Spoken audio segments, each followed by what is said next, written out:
ਬਾਬੇ ਸ਼ਾਹੀਆਂ ਦਾ ਪੁੱਤਰ ਹੈ। ਮੈਂ ਉਹੀ ਦੱਸਿਆ ਉਹਨਾਂ ਨੂੰ। ਤੇ ਇਸਰ ਕੌਰ ਜੱਟੀ ਹੁੰਦੀ ਸੀ, ਸੁਣਿਆ ਕਿ ਬੜੀ ਦਲੇਰ ਵੀ ਸੀ, ਪਹਿਲੀ ਤੱਥੇ ਵਾਲੀ ਵੀ ਸੀ। ਮੇਰੇ ਬਾਪ ਦੀ ਹਾਂਜੀ ਕਿਆ ਬਾਤਾਂ, ਮੇਰੇ ਬਾਪ ਨੂੰ ਤਾਂ ਸਾਰਾ ਪਿੰਡ ਹੀ ਜਾਣਦਾ। ਮੇਰੇ ਬਾਪ ਨੂੰ ਪਿੰਡ ਸਾਰਾ ਇੱਜ਼ਤ ਵੀ ਕਰਦਾ ਸੀ। ਜਿਹੜਾ ਕੋਈ ਕੰਮ ਧੀਆਂ ਭੈਣਾਂ ਦਾ ਵੀ ਕਰਨਾ ਹੁੰਦਾ ਸੀ ਉਹ ਮੇਰਾ ਬਾਪ ਨੂੰ ਨਹੀਂ ਜਾਂਦੇ ਸੀ। ਮੇਰੇ ਬਾਪ ਦੀ ਇੱਥੇ ਤਾਂ ਇਸ ਤਰ੍ਹਾਂ ਹੀ ਜਿਵੇਂ ਬਰਿਆਦਰੀ ਹੁੰਦੀ। ਸ਼ੁਕਰ ਹੈ ਰੱਬ ਦਾ, ਸਾਡੀ ਵੀ ਇੱਜ਼ਤ। ਅੱਛਾ, ਉਹਨਾਂ ਦੀ ਜਿਹੜੀ ਕੰਮ ਸੀ ਉਸ ਹਵਾਲੇ ਨਾਲ ਗੱਲ ਕਰੋ ਕਿ ਉਹਨਾਂ ਦਾ ਜਿਹੜਾ ਕੰਮ ਸੀ ਉਹ ਕਿਦਾਂ ਦਾ ਸੀ? ਕੰਮ ਮਾਸ਼ਾਅੱਲਾ ਸੋਹਣਾ ਇਹ ਸਾਰਾ ਕੰਮ ਹੀ ਉਹ ਸਾਰਾ ਕਰਦਾ। ਲੁਹਾਰਾ ਵੀ ਤਰਖਾਣਾ ਵੀ ਕਰਦਾ ਸੀ। ਅੱਛਾ, ਲਵਾਰਾ ਹੋਰ ਹੁੰਦਾ, ਤਰਖਾਣਾ ਹੋਰ ਹੁੰਦਾ। ਹਾਂਜੀ, ਜਿਹੜਾ ਲੋਹੇ ਦਾ ਕੰਮ ਹੋਵੇ ਉਹ ਲੁਹਾਰਾ ਤੇ ਜਿਹੜਾ ਲੱਕੜ ਦਾ ਹੋਵੇ ਉਹਨੂੰ ਤਰਖਾਣਾ। ਕੀ ਬਾਤ ਹੈ। ਤੇ ਉਹ ਦੋ ਕੰਮਾਂ ਦੇ ਮਾਹਰ ਸਨ। ਹਾਂਜੀ, ਦਾਤਰੀ ਬਣਾਉਣ ਤੋਂ ਲੈ ਕੇ, ਯਾਨੀ ਕਿ ਉਹਦਾ ਸੀ ਹਰ ਕੰਮ ਹੀ ਕਰਦਾ। ਹਾਂ, ਮੈਂ ਜਿਵੇਂ ਦਰਜ ਨੇ ਏਡਾ ਵੱਡਾ ਖੂਹ ਸੀ, ਹਾਂਜੀ, ਪੂਰਾ ਇਹ ਸਾਡਾ ਜਿਹੜਾ ਮਹੱਲਾ ਹੈ, ਸਾਡੀ ਪੂਰੀ ਪੱਤੀ ਹੈ, ਉਹ ਤੋਂ ਮੁਸਤਫੀਦ ਹੁੰਦਾ ਸੀ। ਨਹਾਉਣ ਤੋਂ ਲੈ ਕੇ ਕੱਪੜੇ ਧੋਣ ਤੋਂ ਲੈ ਕੇ ਡੰਗਰਾਂ ਨੂੰ ਪਾਣੀ ਪਿਆਉਣ ਤੱਕ ਉਹ ਜਿਹੜਾ ਨਾ ਕੰਮ ਹੁੰਦਾ ਸੀ। ਤੇ ਕਬਰਸਤਾਨ ਦੇ ਵਿੱਚ ਜਦੋਂ ਕੋਈ ਫੌਤਗੀ ਹੋ ਜਾਣੀ ਤੇ ਸਾਡੇ ਬਾਬੇ ਨੇ ਜਿਹੜਾ ਨਾ ਕਿ ਬਗੈਰ ਕਹਿਣ ਤੋਂ ਆਪੇ ਜਾ ਕੇ ਨਾ ਜਿਹੜਾ ਨਾ ਕਿ ਉਹ ਕਬਰ ਦਾ ਇੰਤਜ਼ਾਮ ਕਰਨਾ, ਫਿਰ ਤਾਇਆ ਜੀ ਨੇ ਕਰਨਾ। ਤੇ ਹੁਣ ਇਸ ਵਕਤ ਇਹਨਾਂ ਦੇ ਬੇਟੇ ਕਰਬਾ ਜੱਟ ਇਹਨਾਂ ਜੱਟਾਂ ਨੂੰ ਦਾਦਾ ਕੌਣ ਸੀ ਇਹ ਛੋਟੇ ਕਰਦੇ ਸੀ? ਉਹ ਝਗੜਾ ਉਹਦਾ ਸ਼ਰੀਕੇ ਦਾ। ਹਾਂ, ਮੁਹੱਬਤ ਕਰਦੀ। ਤੇ ਇਹ ਜਿਹੜੇ ਨੇ ਨਾ ਕਿ ਬਾਬੇ ਸ਼ਾਹੀਏ ਦੀ ਔਲਾਦ ਨੇ। ਤੇ ਅੱਛਾ, ਖੋਖਾ ਵੀ ਹੈ, ਦੁਕਾਨ ਵੀ ਹੈ, ਸਾਰਾ ਕੁਝ ਹੈ। ਲੇਕਿਨ ਅਗਰ ਕਮੀ ਸੀ ਤਾਂ ਇਹ ਸੀ ਕਿ ਬਜ਼ੁਰਗਾਂ ਦਾ ਰਲ ਬਹਿਣਾ, ਇਹਦੇ ਵਿੱਚ ਬਹੁਤ ਸਾਰੇ ਜਿਹੜੇ ਆਪਦੇ ਇਖਤਲਾਫਾਤ ਵੀ ਦੂਰ ਹੋ ਜਾਂਦੇ ਨੇ। ਇਹਦੇ 'ਚ ਚੰਗੀ ਗੱਲ ਇਹ ਕਿ ਬੰਦੇ ਦੇ ਬੁਢਾਪੇ ਦੇ ਵਿੱਚ ਸਭ ਤੋਂ ਜਿਹੜੀ ਅਹਿਮ ਚੀਜ਼ ਹੁੰਦੀ ਉਹ ਦੁੱਖ ਹੁੰਦੀ। ਕਹਿੰਦੇ ਸਿਆਣੇ ਇਹੀ ਹੈ ਕਿ ਵੀ ਜੇ ਦੁੱਖ ਵੰਡੀਏ ਨਾ ਜੀ ਤੇ ਉਹ ਘਟ ਜਾਂਦੇ ਨੇ, ਤੇ ਜੇ ਸੁੱਖ ਵੰਡੀਏ ਤੇ ਉਹ ਵੱਧ ਜਾਂਦੇ। ਤੇ ਅੱਜ ਬਜ਼ੁਰਗਾਂ ਨਾਲ ਗੱਲਬਾਤ ਕਰਨੇ ਆ, ਇਹਨਾਂ ਨੂੰ ਇਹਨਾਂ ਦਾ ਪਿਛੇਕੜ ਵੀ ਪੁੱਛਣੇ ਕਿ ਇਹਨਾਂ ਦਾ ਪੁਰਾਣਾ ਪਿੰਡ ਕਿਹੜਾ ਸੀ, ਹੁਣ ਕਿੱਦਾਂ ਦੀ ਜ਼ਿੰਦਗੀ ਗੁਜ਼ਾਰ ਰਹੇ ਨੇ, ਪੁਰਾਣੇ ਵਕਤ ਦੀਆਂ ਗੱਲਾਂ ਵੀ ਤਾਜ਼ਾ ਕਰਨੇ। ਤੇ ਜਿਹੜਾ ਦੌਰੇ ਜਦੀਦ ਹੈ ਉਹਦੇ ਵਿੱਚ ਜਿਹੜੀਆਂ ਸਾਡੇ ਵਿੱਚ ਖੁਸ਼ੀਆਂ ਆਈਆਂ, ਜਿਸ ਤਰ੍ਹਾਂ ਕਿ ਮੋਬਾਈਲ, ਇਹ ਵੀ ਇੱਕ ਖੁਸ਼ੀ ਹੈ ਕਿ ਅਸੀਂ ਸਦੀਆਂ ਦਾ ਜਿਹੜਾ ਸਫ਼ਰ ਹੈ ਉਹ ਸਕਿੰਟਾਂ 'ਚ ਤੈਅ ਕਰ ਲੈਂਦੇ। ਤੇ ਇਹਦੇ ਨਾਲ ਕੁਝ ਕਮੀਆਂ ਵੀ ਆਈਆਂ ਨੇ। ਜਿਹੜਾ ਸਭ ਤੋਂ ਵੱਡਾ ਇਹ ਸੀ ਕਿ ਅਸੀਂ ਇੱਕ ਦੂਸਰੇ ਦੇ ਦੁੱਖ ਦੇ ਵਿੱਚ ਸਾਂਝ ਪਾਣੇ ਹੁੰਦੇ ਸਾਂ, ਇੱਕ ਦੂਸਰੇ ਦੀ ਖੁਸ਼ੀ ਦੇ ਵਿੱਚ ਜਿਹੜਾ ਨਾ ਕਿ ਸ਼ਰੀਕ ਹੁੰਦੇ ਹੁੰਦੇ ਸਾਂ। ਤੇ ਮੇਰੇ ਸਾਹਮਣੇ ਸਾਡੇ ਬਾਬਾ ਜੀ ਨੇ, ਬਾਬਾ ਸਰਾਜ ਲਵਾਰ ਹੁੰਦੇ ਸਨ, ਸਾਡੇ ਬਜ਼ੁਰਗ ਵੀ ਸਨ, ਸਾਡੇ ਬੇਲੀ ਵੀ ਸਨ।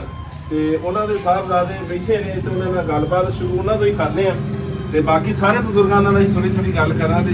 ਤਾਇਆ ਜੀ, ਕੀ ਹਾਲ ਚਾਲ ਹੈ ਆਪਣਾ ਜੀ? ਸਿਹਤ ਵੀ ਠੀਕ ਹੈ ਜੀ? ਅੱਛਾ ਬਾਬਾ ਜੀ, ਆਪਣਾ ਪਿਛਲਾ ਪਿੰਡ ਕਿਹੜਾ ਸੀ? ਹਾਂਜੀ, ਇਹ ਮੈਂ ਪਹਿਲੀ ਦਫਾ। ਤੁਸੀਂ ਪਿੰਡ ਦੇ ਵਿੱਚ ਜਿਹੜਾ ਨਾ ਕਿ ਬਹੁਤ ਸਾਰਾ ਕੰਮ ਕੀਤਾ, ਖਿਦਮਤ ਖਲਕ ਕੀਤੀ ਹੈ। ਸਭ ਤੋਂ ਵੱਡੀ ਜਿਹੜੀ ਚੀਜ਼ ਹੁੰਦੀ ਨਾ ਜ਼ਿੰਦਗੀ ਗੁਜ਼ਾਰਨ ਵਾਸਤੇ, ਜਿਵੇਂ ਔਜ਼ਾਰ ਚਾਹੀਦੇ, ਦਾਤਰੀ ਹੋ ਗਈ, ਕਈ ਹੋ ਗਈ, ਕੁਹਾੜੀ ਹੋ ਗਈ, ਉਹ ਬੰਦੇ ਦੀ ਆਸਾਨੀ ਵਾਸਤੇ ਬਣਾਈ ਹੈ। ਤੁਸੀਂ ਬੰਦਿਆਂ ਨੂੰ ਤੇ ਚੀਜ਼ਾਂ ਨੂੰ ਤੇ ਪਿੰਡ ਨੂੰ ਬੜਾ ਕਰੀਬ ਤੋਂ ਵੇਖਿਆ ਵਾ। ਹੁਣ ਦੇ ਦੌਰ ਦੇ ਵਿੱਚ ਤੇ ਪਿਛਲੇ ਦੌਰ 'ਚ ਤੁਹਾਨੂੰ ਕੀ ਫਰਕ ਲੱਗਦਾ?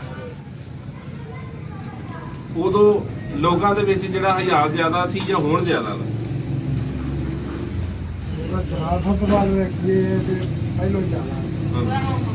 ਕਿ ਚਾਚੇ ਕਰਾਮਤ ਹਰੀ ਬੈਠੇ ਨੇ, ਗੱਲ ਕਰਨੀ ਤੇ ਗੱਲ ਜਿਹੜਾ ਨਾ ਉਹਦੀ ਵੰਡ ਕੱਢਣੀ, ਉਹਨਾਂ ਤੋਂ ਵੀ ਪਰੇ ਤੇ ਉਹਨਾਂ ਨਾਲ ਵੀ ਗੱਲਬਾਤ ਕਰਦੇ ਆ।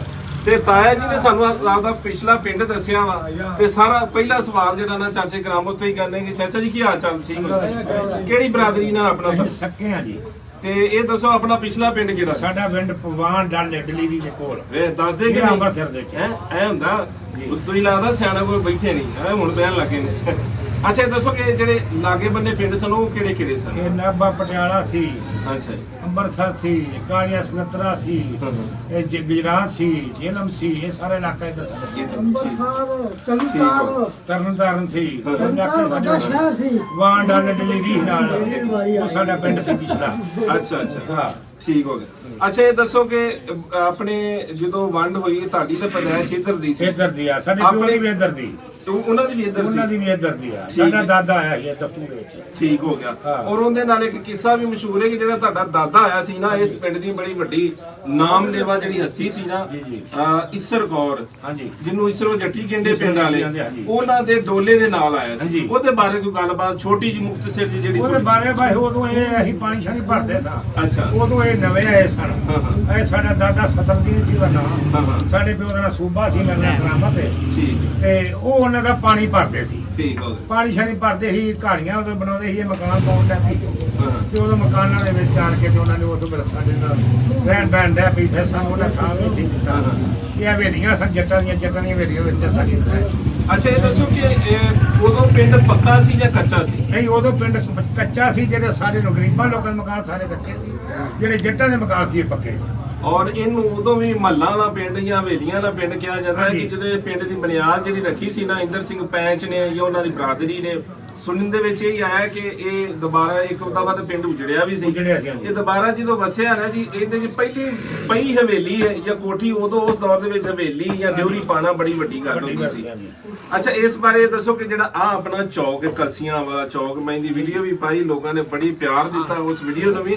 ਤੇ ਮੈਂ ਪੁੱਛਣਾ ਚਾਹਾਂਗਾ ਉਸ ਵਕਤ ਇਸ ਚੌਕ ਦੀ ਕੀ ਸੂਰਤ ਹਾਲ ਸੀ? ਚੌਕ ਉਹਦੇ ਖੁੱਲੇ ਡੁੱਲੇ ਸਰ। ਠੀਕ ਹੋ ਗਿਆ। ਚੌਕ ਖੁੱਲੇ ਡੁੱਲੇ ਨੇ, ਇੱਥੇ ਲੋਕੀ ਅੱਖਾਂ ਧਰ ਦਿੰਦੇ ਸਹੀ, ਛੋਟੇ ਛੋਟੇ ਹਵੇਲੀ ਨੇ ਤੇ ਧੂਆ ਪੈਂਦਾ ਹੁੰਦਾ ਸੀ ਤੇ ਧੂਆ ਪੈ ਕੇ ਕਹਿੰਦੇ ਲੋਕਾਂ ਨੇ ਆਣ ਕੇ ਬਾਬੇ ਨੇ ਘਰ ਧਰ ਲਿਆ ਤੇ ਮਲੰਗ ਉਹ ਧੂਆ ਪਾਉਂਦਾ ਹੁੰਦਾ ਸੀ। ਇਹ ਨਹੀਂ ਆਪਣੀ ਅੱਖਾਂ ਨੇ ਵੇਖਿਆ।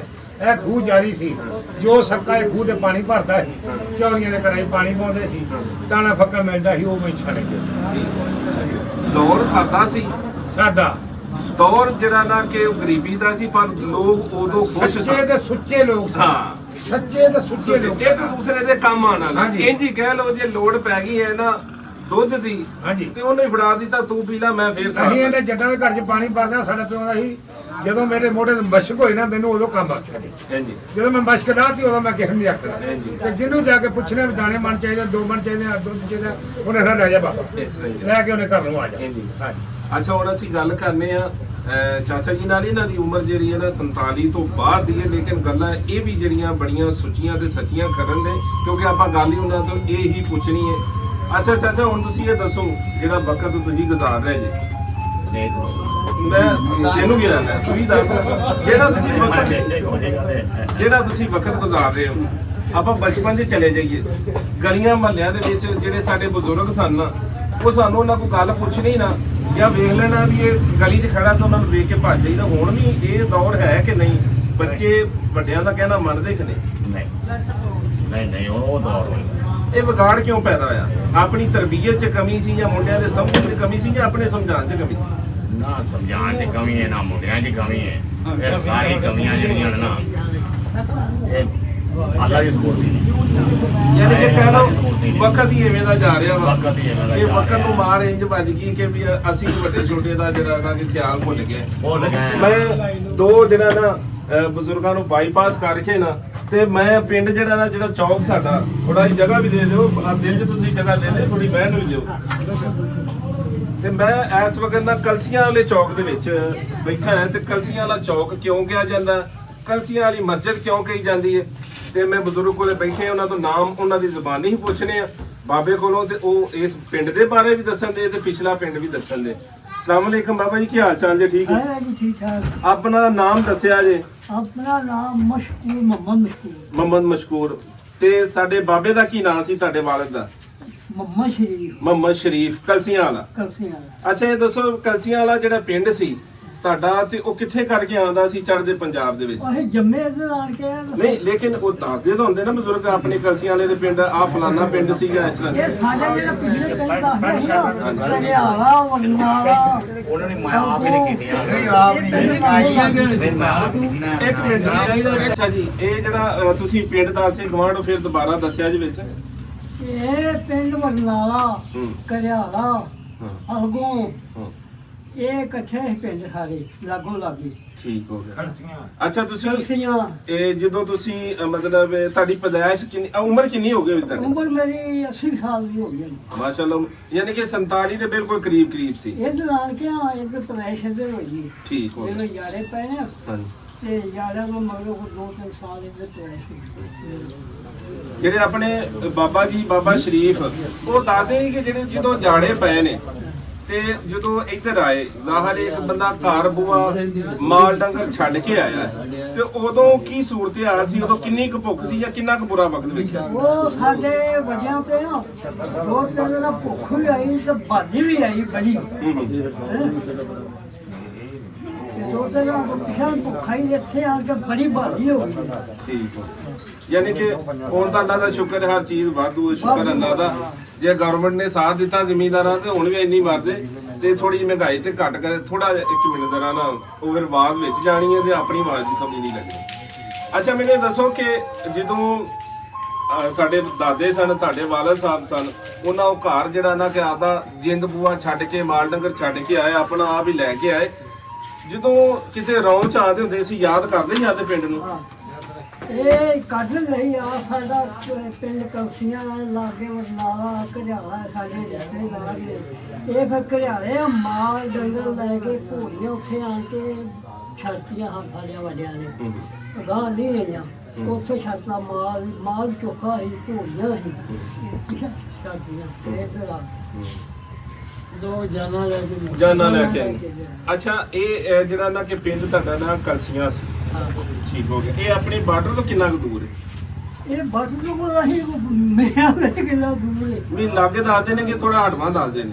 ਬਾਬਾ ਠੀਕ ਚਲੋ ਲੈ ਜੀ, ਹੁਣ ਆਪਾਂ ਗੱਲ ਕਰਨੇ ਆ ਜਿਹੜਾ ਨਾ ਕਿ ਚੌਧਰੀ ਸਾਹਿਬ ਨਾਲ, ਸਾਡੇ ਬਜ਼ੁਰਗ ਨੇ ਤੇ ਉਹਨਾਂ ਨੂੰ ਪੁੱਛਨੇ ਦੱਸਨੇ ਨਾ ਬੁਲਾ ਲਾਂ। ਉਹ ਇੱਕ ਸਵਾਲ ਤੁਹਾਡੇ ਤੋਂ ਪੁੱਛਣਾ। ਨਹੀਂ ਮੈਂ ਜਿਹੜੇ ਮਰਜ਼ੀ ਕੋਈ ਇੰਨਾ ਇੰਜ ਤਾਂ ਬੋਲੋ ਦੇ। ਸਵਾਲ ਕਰ ਲੈਂਦਾ। ਲਓ ਜੀ, ਸਾਡੇ ਪਿੰਡ ਨਾ ਇੱਕ ਨੰਬਰਦਾਰ ਹੋਇਆ ਬਾਬਾ ਸ਼ਾਹੀਆ। ਮੈਂ ਵੀਡੀਓ ਕਰਨ ਗਿਆ, ਹਰਬਾਜ ਸਿੰਘ ਵੜੈਚ ਸਾਹਿਬ ਸਨ, ਉਹਨਾਂ ਦਾ ਜਿਹੜਾ ਨਾ ਪਿੰਡ ਜਿਹੜਾ ਹੈਗਾ ਸੀ ਨਾ ਵੜੈਚ